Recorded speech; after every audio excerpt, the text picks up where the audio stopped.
New Kansas Republican Senator Jerry Moran. He's a member of the Veterans Affairs Committee, chairman of the National Republican Senatorial Committee, and I believe he was the first senator to call for General Shinseka's resignation. Senator, good morning to you, sir. Chuck, good morning to you. All right, let me ask a question based on what I heard from Speaker Boehner yesterday when he said calling for Shinseka's resignation is not going to change the problem of the bureaucracy in the VA. Respond to that. Do you think maybe that we're all being too quick to just say, hey, let's pin it all on one guy? Well, Chuck, I was the first senator to call for the secretary's resignation. I didn't do that lightly. I've never called for a cabinet secretary's resignation before. What troubles me is, yes, this is a huge bureaucracy. Yes, there's been challenges and difficulties at the VA for a long time. But as long as I've been in Congress, I've served on the Veterans Affairs Committee. I've worked with 9 secretaries of Veterans Department. And this is the first time that it doesn't seem to me that anyone has the sense that things are getting better. So when there were complaints before, it seemed like the Department of Veterans Affairs responded. Over the last several years, it's more of a just kind of shrug shoulders and uncertain what to do next. And as a consequence, the many veterans have lost faith, hope in the department that was created to serve their needs. I hear it in Kansas. I'm here today in Manhattan. It's a next door community to Fort Riley. My neighbors, many of them are retired military veterans or active military. And just time and time again, they have given up hope that the Department of Veterans Affairs is going to be able to assist them in the way that they need.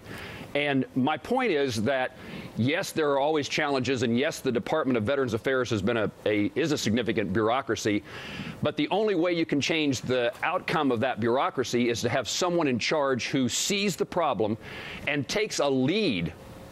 I have no doubt but what Secretary Shinseka wants to see things improved at the Department of Veterans Affairs, but the problem is there's no evidence, and even in light of all the scandals that have now surfaced, the Secretary's response is, well, we'll wait and see. The problem of that is there have been Inspector General reports, Office of Medical Inspector reports, GAO reports, congressional investigations. Many of the allegations that are being investigated currently are things that have already been told to the Secretary by independent agencies that they're true and real, and nothing happened. All right, there is no plan. That's the problem. Show me the plan. Well, let me ask you this. You know, what about on your end of things in the Veterans Affairs Committee? How do we fix this problem? Okay, it is clearly we have an issue of an increased amount of veterans that are using VA facilities, whether it's the aging Vietnam veteran population coupled with the new round of veterans coming into the system because of the last 2 wars. So what do you propose? What do you propose to do to deal with this? Well, Chuck, here's a couple of thoughts, things we could do immediately. As you know, as our viewers know, the House of Representatives overwhelmingly passed legislation to give the Secretary more authority to discharge the senior executives at the Department of Veterans Affairs. There's 330,000 employees at the department. We're talking about 430 of them.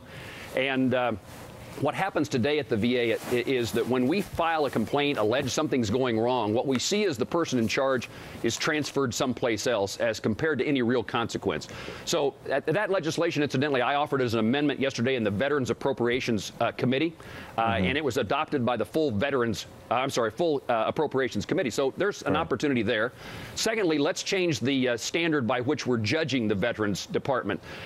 Part of the scandal is based, as your report just said, on folks who want to look good to the VA, and therefore they're finding ways to get around the requirements that a veteran be seen in a timely fashion.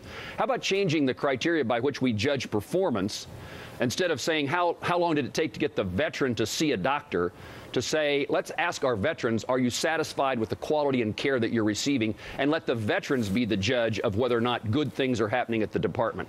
Other things I would say is, in fact, there is a pilot program out there, a result of legislation that I introduced years ago in the House, that allows, if you're a veteran that lives a number of miles from a VA hospital, an outpatient clinic, you can see your local physician or be admitted to your local hospital. What if we expanded that and also said if you can't get in to see a doctor or be admitted to a VA hospital in a certain amount of time, a medically necessary time, that you then have the opportunity for the Veterans Department to pay for the services that you receive at home. There is a cultural problem here, and to change culture, you need a leader. All right.